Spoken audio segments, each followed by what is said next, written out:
হুন্ডি নাকি ব্যাংক? সম্ভবত বর্তমান সময়ে সোশ্যাল প্ল্যাটফর্মগুলোতে বহুল আলোচিত দুটি শব্দ।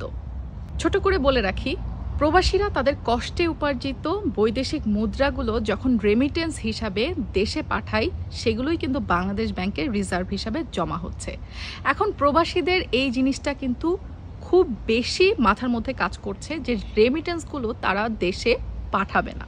একদল বলছে তারা হয়তো বা ব্যাংকিং চ্যানেলে না পাঠিয়ে বিকাশ, নগদ বা আদার্স যেসব মানি ট্রান্সফার অ্যাপসগুলো রয়েছে সেগুলোকে বেছে নেওয়ার চিন্তাভাবনা করছেন।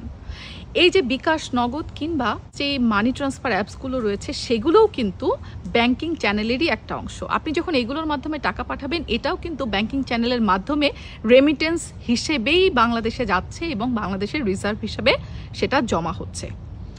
এই সবগুলো জিনিসকে যদি আমি এক জায়গায় রাখি, ব্যাংকিং চ্যানেল, বিকাশ, নগদ এবং মানি ট্রান্সফার যে অ্যাপসগুলো, ঠিক তার বিপরীতেই অবস্থান করছে হচ্ছে হুন্ডি। একজন আইনের শিক্ষার্থী হিসাবে আমি যতটুকু বুঝি হুন্ডি জিনিসটা কি, এটা হচ্ছে মানি লন্ডারিং। এখন আপনি চিন্তা করতে পারেন, আপনি তো বিদেশে বসে বাংলাদেশে টাকা পাঠাচ্ছেন, বাংলাদেশে হুন্ডি জিনিসটা মানি লন্ডারিং হলেও আপনি তো বাংলাদেশে নেই। আপনি হয়তো আছেন ইউরোপ, আমেরিকা কিংবা মিডল ইস্টের বিভিন্ন দেশগুলোতে, যেখানে আমাদের অসংখ্য প্রবাসী ভাই বোনেরা দিন রাত কষ্ট করে বৈদেশিক মুদ্রা উপার্জন করছেন। আপনার এই কষ্টে উপার্জিত মুদ্রাগুলো আপনি ব্যাংকিং চ্যানেলে দেশের এই সিচুয়েশনে পাঠাতে চাচ্ছেন না। আপনি হয়তো চিন্তা করছেন আপনি হুন্ডি করে পাঠাবেন। প্রবলেমটা কিন্তু এখানেই। আপনি যখন এই জিনিসটা হুন্ডি করে পাঠাচ্ছেন, আপনি যেখানে আছেন, যে দেশে আছেন, সেই দেশের আইনেও কিন্তু এটা ইললিগ্যাল।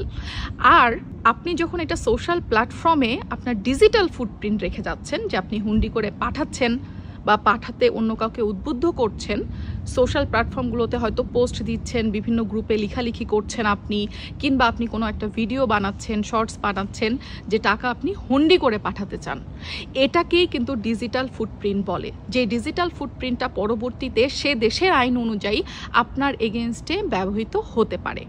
তাহলে কথা হচ্ছে, এই যে প্রায় 2 কোটির উপরে প্রবাসীরা রয়েছেন, তারা দিনরাত খেটে যে কষ্ট করে বৈদেশিক মুদ্রাগুলো উপার্জন করছেন, এটা তারা কি করবেন? এই স্বাধীনতা কি তাদের নেই? অবশ্যই আছে। আপনি একজন প্রবাসী মানে আপনি একজন রেমিটেন্স যোদ্ধা। আপনার কষ্টে উপার্জিত অর্থগুলো আপনি কিভাবে দেশে পাঠাবেন আপনার ডিসিশন। আদৌ দেশে পাঠাবেন কিনা আপনার ডিসিশন।